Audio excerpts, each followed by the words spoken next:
Okay, one sec. One sec. Okay, that's my side. No, we share. Okay, that's my side. Get centered. All right, guys. So guys, welcome back to Casting Couch Part 2.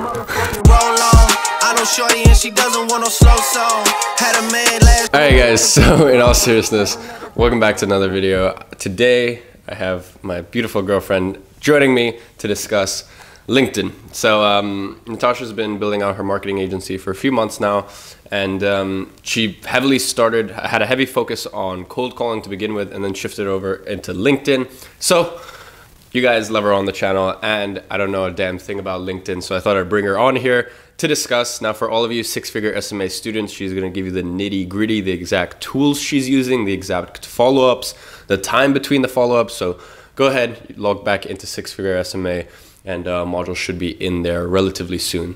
For those of you that aren't, well, we still got a free video for you today. So can you tell them a bit about your experience with cold calling, some of the issues that you face, the pros, cons compared to cold calling LinkedIn? What do I do with this? You just hold it to your, yeah. It's like a mic. You see the mics right there. So I have to press anything? Okay. No, you don't need to press Why anything. do you have this? It's wireless. So just talk. So with cold calling, I hate cold calling so much. But I was never getting through to owners. I was in the restaurant niche. So I'd call up, get to gatekeepers, normally get an email, or have to call back like 5-6 times at a certain time to get the owner, because they're never really in the restaurant much of the time. Out of the owners that I spoke to, they were normally pretty small restaurants, so they'd be present on site. And if I went to a few meetings and they didn't really have the money to spend, they were shutting down, or they just wanted free advice to go and use and do it themselves. Like, they weren't really taking it very seriously. In terms of, what was the other part of the question? So comparing LinkedIn versus, okay, in terms LinkedIn's of cold calling. Yeah. LinkedIn, I was still under 500 connections. I was on like 420. Okay, so you want to tell them why that's important? When you go above 500 connections, it doesn't show how many you have. It just says 500 plus. And everybody who's normally on premium or pays for Sales Navigator, everybody who's important has 500 plus. Yeah, so basically once you have 500, it's like it shows you have a legitimate profile. It shows that you're someone to know and stuff like that. So you were on 4, 6, 8 or whatever.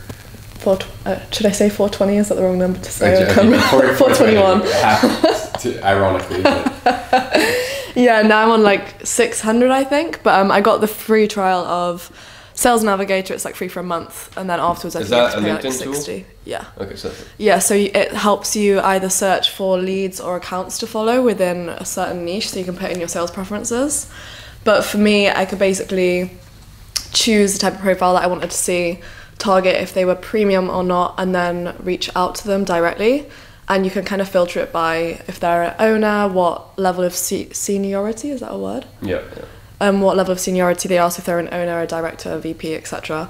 What location they're in, what language their profile is as well. So I can kind of target the exact people I want and message them directly instead of having to go through gatekeepers. So my response rate was a lot higher than cold calling. Mm-hmm. All right, so okay, so a lot of people, one thing you do need to understand is, for her, LinkedIn might have been better than cold calling in her particular niche, her particular country. We literally had someone post in the group comparing like cold calling in the Six-Figure SMA group, comparing his cold calling direct outreach via email and direct outreach via cold call via LinkedIn. And for him, cold calling was the best by far. So you still need to try all of these things. But for example, with myself, I always kind of just disregarded LinkedIn. Mm-hmm. I just thought it was a bunch of like old fucks. So in terms of the quality of the leads, what's been the difference between cold calling and LinkedIn? Cold calling, like, it is good. I think it's just because I don't really like phone sales. Like, I did it just to kind of practice and try it out, and just so I knew how to do it so I could help other people with it. But cold calling is really good for quick conversions. So if you do like 100, 200 calls, you can get meetings really super fast. With LinkedIn, from when I started, there was always like a backlog of like a week before you start getting responses in. Like, you have to build up your profile so that you get taken seriously. Okay, so how can you build up your profile? So if you're the owner of an agency, you put in like CEO, the name of your agency. If you have a good Instagram, maybe put the link in, and then it gives you some social proof so they can go and stalk you a little bit further, see what you do. Also with your connections, they'll see common connections. So if you're in like the gym niche, if you connect with loads of gym owners, the more you connect with, the more yeses you're going to get going forwards, because they'll see, oh, she's connected or he's connected with the owner of that gym or like this gym. I kind of want to know what they're talking about. They get curious, so they want to connect with you as well. And it builds up your social proof on LinkedIn without having to do cold calling where they don't know who you are and they might perceive you as below them. They don't really take you seriously. You're trying to take up their time. LinkedIn, you're equal to them, so they're going to give you their time because it's professional. It's what you're supposed to do on LinkedIn, if that makes sense. Yeah. Okay, so just like the overall frame of LinkedIn, you're coming at it from a different frame rather than the buyer-seller frame. Everyone there is the purpose of it is to network and to meet new people. I never used LinkedIn. I think I got to like 34 connections or something like that. One thing that I did use, which I haven't actually told you about, is something called QUUU. Triple U. Okay. And basically what it does is it hooks up with Buffer, and what it'll do, it'll scout the internet for like relevant articles within your industry and your niche, and it'll just post it on behalf of you. So that way it looks like your profile is, first of all, you have a strong profile. Maybe you have a strong secondary profile, so maybe like a Facebook page, or even just like your Facebook profile. You have, or for example, your Instagram or your YouTube, whatever it may be. And then you also have on your LinkedIn profile, you've got, you can set it to what you want, once a week, 5 times a week, whatever it may be. You have, say, twice a week, you have articles going out periodically without you even having to do anything regarding topics about your industry. So that way your LinkedIn profile looks a little bit more active rather than being idle. So that's one to use. Okay, so, someone's hearing this about LinkedIn. Obviously, in Six Figure SMA, we'll get into sort of the nitty gritty. But say, for example, for me, I want to start my LinkedIn profile next month. What are the 3 steps? What are the 3 go-to things to do?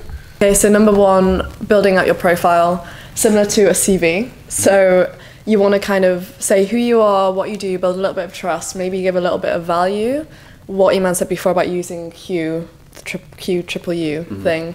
Post relevant content which shows that you are up to date with all the stuff happening in your niche, that you care, that you're involved. Sort of put yourself on a higher pedestal to show that you're an expert in what you eventually want to offer them or maybe get them to buy into. Number 2, I would say build above 500 connections with people relevant to who you're trying to connect with, just because it makes you look better, gives you more social proof. Number 3, stay active on your messaging. So if you reach out to somebody, you can send them like a message as to why they should connect with you. So maybe if you know them personally, or you've listened to a podcast or read one of their articles or seen a post that they've done, or they've reached a new position, maybe just put a little bit out there to show that you've looked at their profile personally. Rather than just saying, hey, like there's a default. Normally it's like, right? Hey, please could you add me? I'd like to invite you to my professional LinkedIn network. I'd love to connect or something like that. Yeah, right? And it just like, they know that you're sending that out to everybody if you're just clicking like connect on loads of profiles. But if you say, hey, I listened to a podcast that you posted last week. It's actually something that I'm really interested in. I was wondering if I could ask you a few more questions. I'd love it if you could take the time to connect with me. And then they see it and they're like, oh, this person actually, like, they find me interesting and they get excited about it. They want to talk about themselves, so they're more likely to connect. And then when you connect with them, then you reach out again and maybe ask them for a coffee if you're trying to get a meeting, or offer them some value. So with some of the people that I connected with, I just put up an audit for them, sent it to them and said, like, I'd ask for that email address. So what's the best email address? I put together a free audit for you in regards to social media. I hope you find it of value. And then you just send it to them, and then it opens a dialogue. And because you've offered them something first, they feel like they're more obliged to maybe give you a bit of time. You're not asking them for money. You're just saying, hey, like, I was wondering if I could ask you a few questions, or if you're free for coffee this week. And people on LinkedIn are so open just to networking and meeting people and finding out information. So yeah. Okay. And one thing that I would say, one last thing about LinkedIn, is you need to still apply, like, one thing that I found a lot of people do is like, it's definitely a much longer game to play. It's kind of like building a personal brand, to aid your marketing agency. Like, it's more like you can't go all guns blazing into these meetings. You can't set up a meeting for, hey, would you like to have a free, like a quick 15-minute coffee, and then go in there and then follow, you know, for example, the 6-figure SMA meeting script, like step by step by step, or any script for that matter. What? Yeah. Can I add to that afterwards? Yeah, okay. Because, like, you know, if you try and follow a script, or you try and follow a framework, or even you try to hard sell too much, like, it's just, you need to understand what's the underlying frame. The cool thing, the underlying frame of LinkedIn is to network and connect, but the underlying frame of most of these meetings that you're going to set initially, if it's just a networking meeting, is let's just see if we're useful to each other and whether we can be useful to each other in the future. So that's one key point. So, and that's one thing that's kind of cool with cold calls, is like, you're there for literally only one reason. Whereas with LinkedIn, you know, it might take a bit longer, but I think at the end of the day, networking and referrals is always, in the B2B world, is always going to be number one. Yeah, to add on to that, I think you should use it as a combination. So do cold calling at the same time as LinkedIn. Cold calling is going to get you, maybe if you're just starting out, the first few clients to give you the money and the support. And then LinkedIn, you meet people that, as you said, like in the future are going to be useful.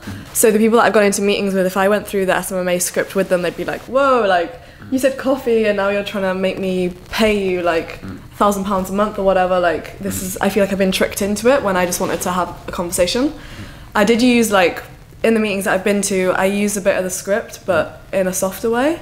So it'll be more rapport building, finding out about what they do, what their problems are, maybe like finding common ground, and then incorporating the value that you have in the script. So teaching them about social media marketing, asking for their permission to sort of tell them what you do, and then you don't try and push them into it and use the action-based pricing or anything, because it's a bit too quick. So it's more like, okay, I see that we could probably be a really good fit.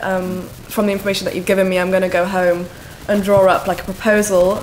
I'm going to send it over to you, and if you think it's good, then why don't we set up a second meeting and go over it and maybe push it forward if you're happy with it. And then it's less pressure and you're still kind of friends with them, but they're more open to you sending them more information. It gives you more time to sort of build the sale in the long term.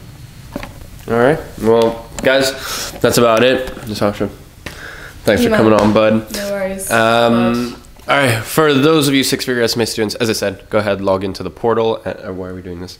Log into the portal, and you'll go ahead and see the nitty-gritty, the tools she's using, the follow-ups, follow-up times, and all that other cool stuff. So, guys, hope you enjoyed this video, and I'll see you in the next one.